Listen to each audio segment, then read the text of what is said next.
إنما يعمر مساجد الله من آمن بالله واليوم الآخر وأقام الصلاة وآتى الزكاة ولم يخش إلا الله فعسى أولئك أن يكونوا من المهتدين۔ اللہ تعالیٰ کا ارشاد ہے کہ مسجدوں کو آباد صرف وہ لوگ کرتے ہیں جو اللہ پر ایمان رکھتے ہیں اور آخرت کے دن پر ایمان رکھتے ہیں اور جنہوں نے نماز قائم کی اور زکوٰۃ ادا کی اور اللہ کے علاوہ وہ کسی سے ڈرتے نہیں۔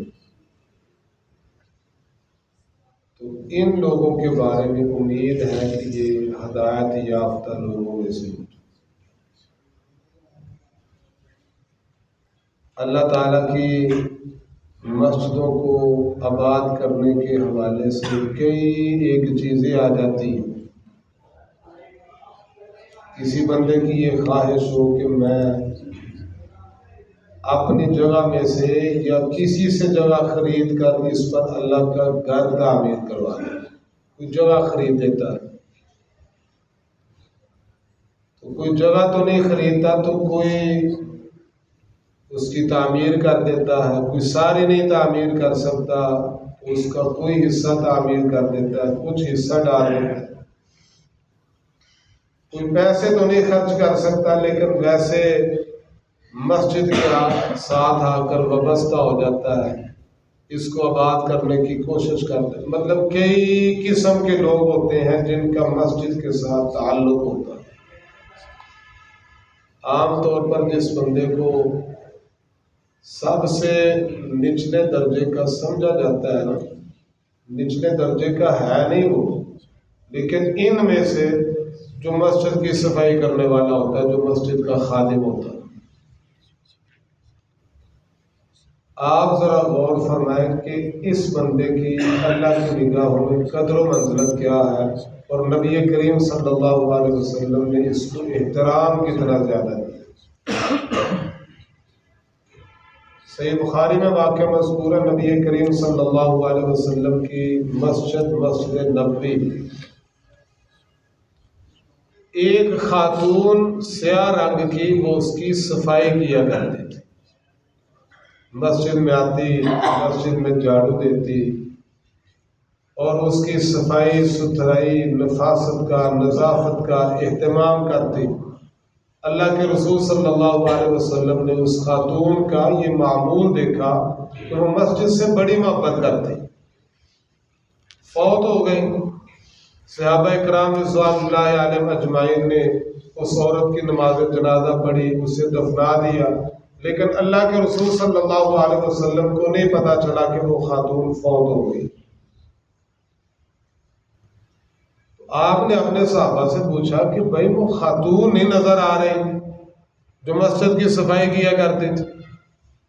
صحابہ نے کہا اللہ کے پیغمبر وہ تو فوت ہو گئی ہے، ہم نے اس کی نماز جنازہ پڑھی، اسے دفنا دی۔ تو نبی کریم صلی اللہ علیہ وسلم نے ارشاد فرمایا کہ تم نے مجھے کیوں نہیں بتلایا، مجھے کیوں نہیں خبر دی؟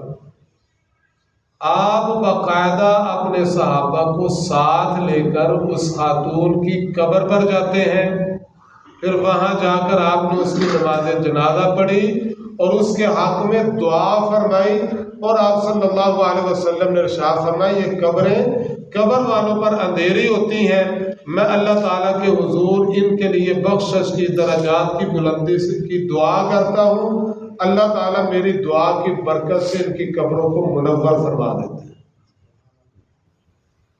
مطلب آپ ذرا غور فرمائیں کہ اللہ کے رسول صلی اللہ علیہ وسلم نے کتنا احترام دیا ہے۔ قرآن مجید میں آپ پڑھ کر دیکھ لیں، اللہ تعالیٰ کا ارشاد ہے وَعَهِدْنَا إِلَىٰ إِبْرَاهِيمَ وَإِسْمَاعِيلَ أَن طَهِّرَ بَيْتِيَ لِلطَّائِفِينَ وَالْعَاكِفِينَ وَالرُّكَّعِ السُّجُودِ، کہ ہم نے اپنے دونوں پیغمبروں سے، سیدنا ابراہیم سے اور اسماعیل علیہ السلام، دونوں پیغمبروں سے اس بات کا عہد لیا کہ وہ میرے گھر کو پاک صاف کریں، طواف کرنے والوں کے لیے، اعتکاف کرنے والوں کے لیے، رکوع اور سجود کرنے والوں کے لیے۔ مسجد کی صفائی کرنا یہ مسجد کے ساتھ ایک تعلق ہے، تو اس کی بڑی عظمت ہے۔ پھر جو بندہ تعمیر کرتا ہے، زیادہ پیسے نہیں دے سکتا، چلو کوئی بندہ یہ سمجھے کہ میں مسجد کی تعمیر میں صرف ایک اینٹ خرید کر دے سکتا، یقین جانے یہ بھی اتنا عظیم عمل ہے کہ اللہ کے رسول صلی اللہ علیہ وسلم نے ارشاد فرمایا کہ کوئی آدمی مسجد ایک پرندے کے گھونسلے کے مطابق تعمیر کرتا ہے، اس کے برابر۔ کیا مطلب؟ کہ مسجد کا اتنا سا حصہ تعمیر کروا دیتا ہے جتنا کسی پرندے کا گھونسلہ ہوتا ہے۔ آپ نے دیکھا نا، یہ مسجد جب تعمیر ہو رہی ہوتی ہے، یا کوئی ایسی مسجد جو ایک ڈھانچہ کھڑا ہے یا کوئی مکان کہہ لے، تو وہ چھوٹے چھوٹے جو سوراخ ہوتے ہیں نا، یہ مستری وغیرہ گو باندھنے کے لیے جو سوراخ چھوڑ دیتے ہیں، پرندے آ کر نا باقاعدہ ان سوراخوں کے اندر اپنے گھونسلے بنا لیتے ہیں۔ ایک اینٹ کہہ لیں یا آدھی اینٹ کے برابر کوئی آدمی مسجد کا اتنا سا حصہ بھی تعمیر کرے نا، اللہ تعالیٰ اس بندے کا گھر اپنے جنت میں بنا دیتے ہیں۔ تو پھر جو بندہ مسجد کے ساتھ جڑا رہتا ہے، جس کا تعلق مسجد کے ساتھ بن جاتا ہے، کبھی مسجد کی تعمیر میں حصہ لیتا ہے، کبھی اس کی صفائی ستھرائی میں حصہ لیتا ہے، کبھی اس کی آباد کاری میں حصہ لیتا ہے، کبھی اس کا ذوق شوق ہوتا ہے جو میں نے اذان کہنی ہے، کبھی کوئی شوق، کبھی کوئی شوق، تو اس بندے کے بارے میں نبی کریم صلی اللہ علیہ وسلم کا ارشاد سنے، صحیح بخاری میں مذکور ہے، آپ صلی اللہ علیہ وسلم نے ارشاد فرمایا کہ سبعۃ یظلھم اللہ فی ظلہ یوم لا ظل الا ظلہ، قیامت کے روز اللہ تعالیٰ 7 قسم کے بندوں کو اپنے سائے میں جگہ نصیب فرمائیں گے، جبکہ اللہ تعالیٰ کے سائے کے علاوہ کوئی سایہ نہیں ہو۔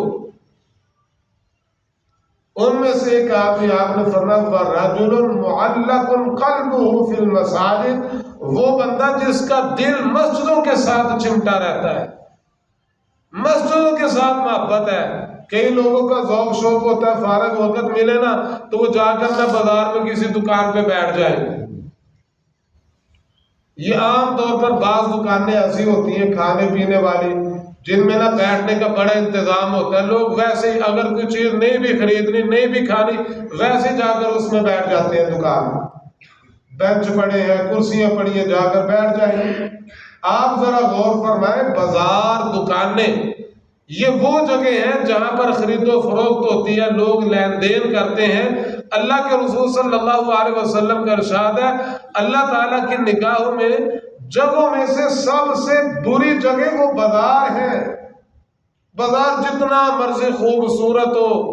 اور جتنے مرضی اس میں فنوس لگائے گئے ہوں، رات کو جتنے مرضی جگمگاتے ہوں، بڑا خوبصورت اور بڑا باقاعدہ کارپٹ روڈ ہو، بڑا ہی خوبصورت بنا ہو، لیکن اللہ کی نگاہوں میں یہ خوبصورت نہیں، ناپسندیدہ۔